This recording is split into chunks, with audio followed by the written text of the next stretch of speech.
my name's Bianca Hunt. On my dad's side, I'm Camilla Rambarkaji, and on my mother's side, I'm Baladanyan Wajat. And I am a co-host for Yokai Footy, which is the only show from an Indigenous lens within the AFL. So super exciting. I've been working within media for the last year and a half, a bit over a year and a half. So I came into the industry through SBS, so Special Broadcasting Service, but I was actually working in their corporate affairs team because my background prior to that has been very business and very corporate.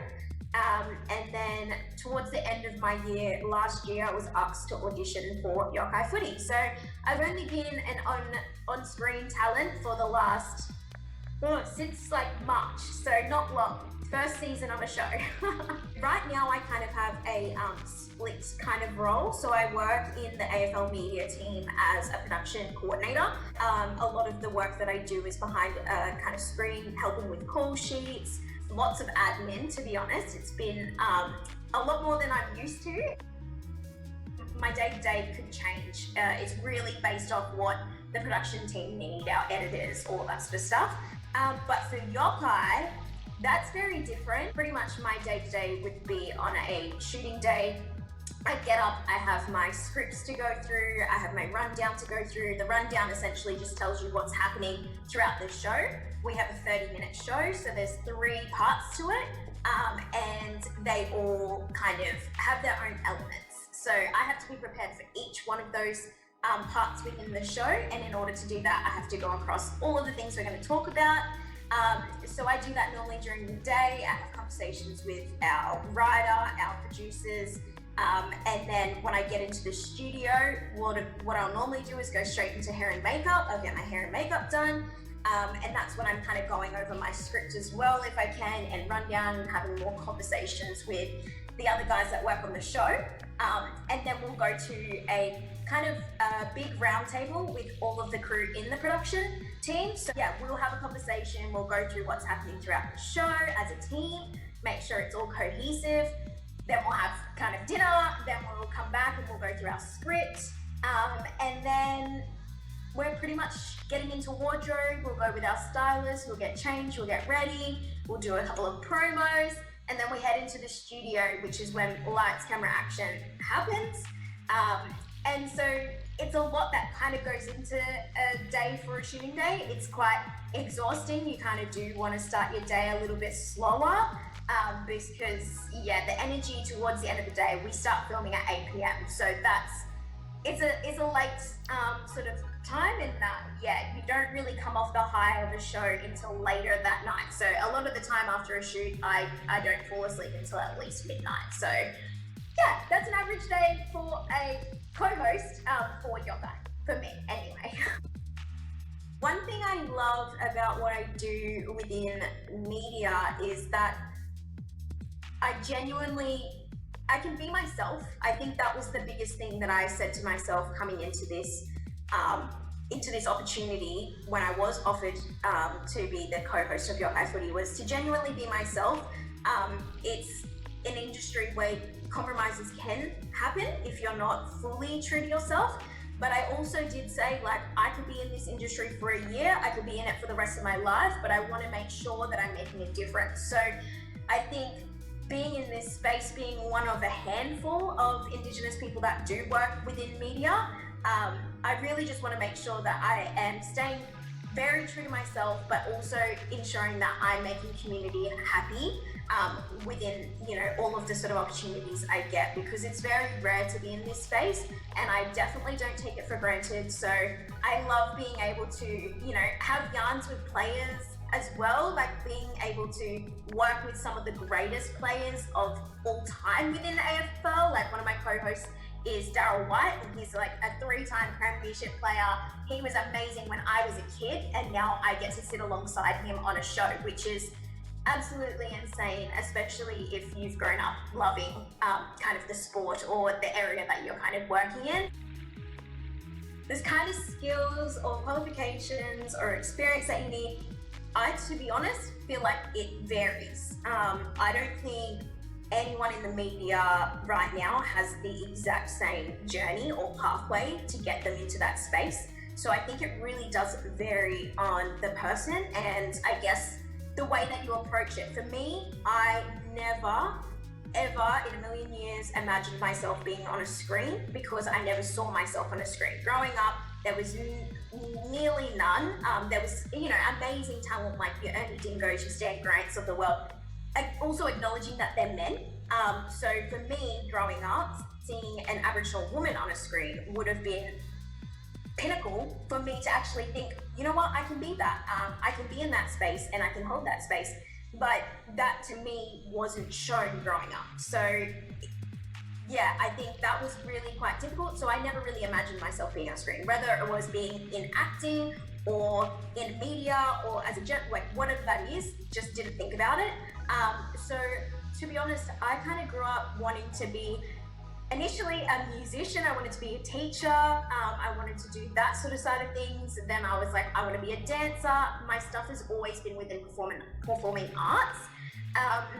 And then I kind of got to a point when I was graduating school where I had a choice to go to performing arts school or to go to university. And both my parents went to university. My dad was the first in our family to go to university. So that comes with its own challenges.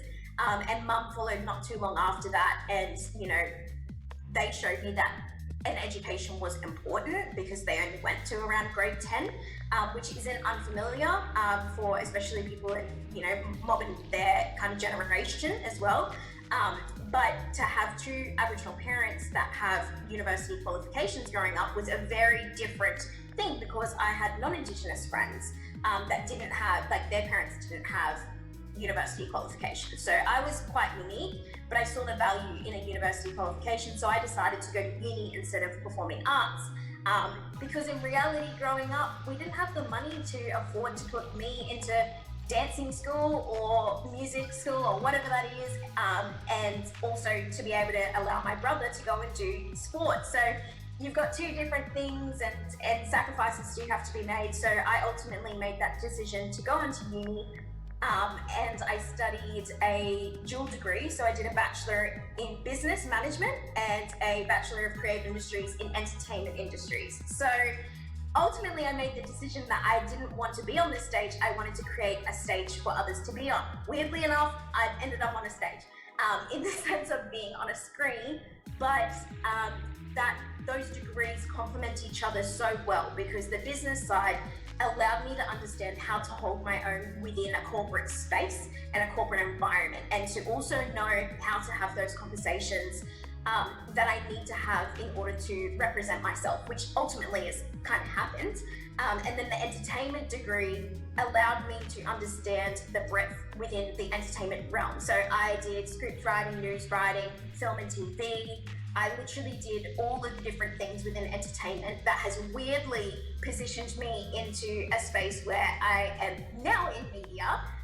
And funnily enough, I did some news writing when I was at uni, and I couldn't stand it. I was like, I don't want to do this.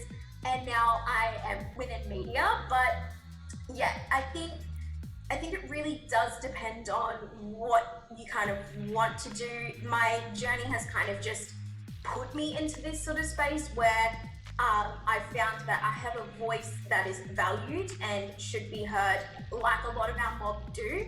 And I think if you're in a position where you are comfortable with being in that space, then strive for it.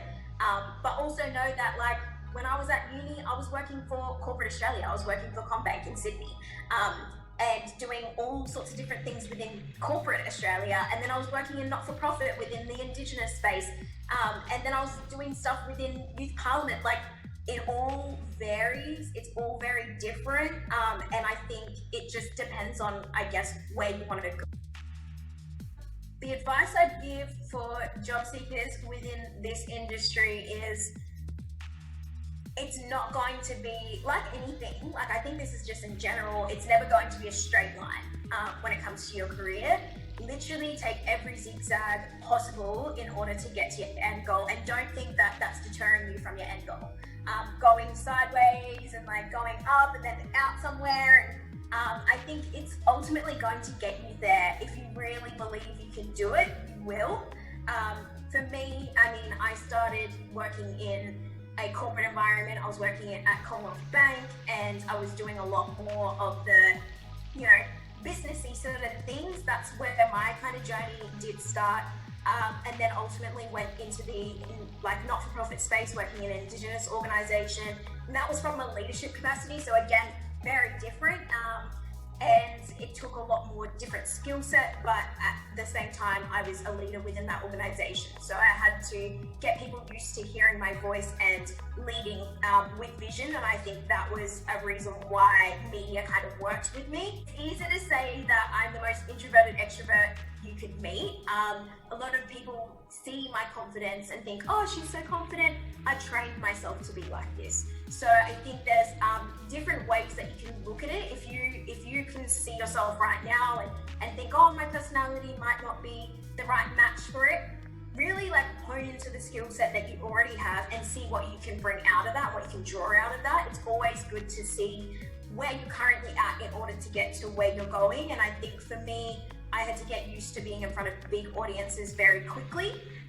And once I did that, I am now quite comfortable being on a stage in front of people. However, you put me into a networking sort of situation with 20 people or a close sort of group of people, I am not by any means excited to be in that space, because I get very nervous and very not anxious, but I'm definitely not overly excited about being in that space, regardless of the fact that I love conversations, I love having a yarn and all that sort of stuff, but doesn't set aside the fact that it makes me nervous, So I think there's different things you can draw out of yourself, and if you see media as your end goal, have a look at the people that are currently within that space. Have a look at the people that you don't want to replicate and the people that you want to look at as aspirational. I think everyone within this industry really needs to be unique, and the second you start being repetitive or the same person as someone else, that's when you're not utilizing that uniqueness. And I think that's what will draw attention to you.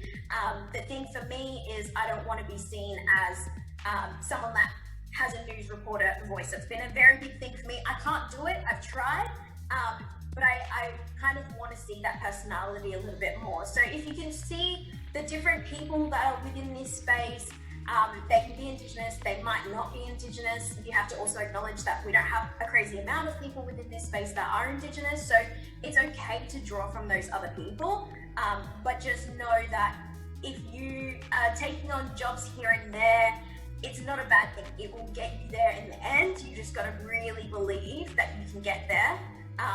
And yeah, don't take no's. I think that's the thing. Don't take no's. If you see the value in yourself, then that's the best thing. And if other people don't see that, then be like, okay, you don't see it right now, but I'm going to prove to myself that I can do this. And don't prove other people. Don't prove it to other people. Prove it to yourself. Acknowledge that you can do whatever you want to do. And I think that's genuinely gotten me into the spaces that I'm in now. This year's NAIDOC theme means to me, when it comes to always was, always will be, it's quite simple, to be honest. This was always our country and it always will be. And I think the biggest thing that we need to take out of this is, for me personally, is that we are the most incredible kind of human being in this planet. And we've got to walk with strength every single time. We walk with our ancestors on our shoulders, and our stories are forever going to be within this world and space. So we need to be so excited, and the more that you learn about yourself, your identity, you only know who you are when you know where you've come from. So I think that's really important. This theme for NAIDOC is really, really important because the rest of the country sees how important we are to the narrative of this nation. So walk with pride, stand with pride, and shout it from the rooftop. Be proud, Mom.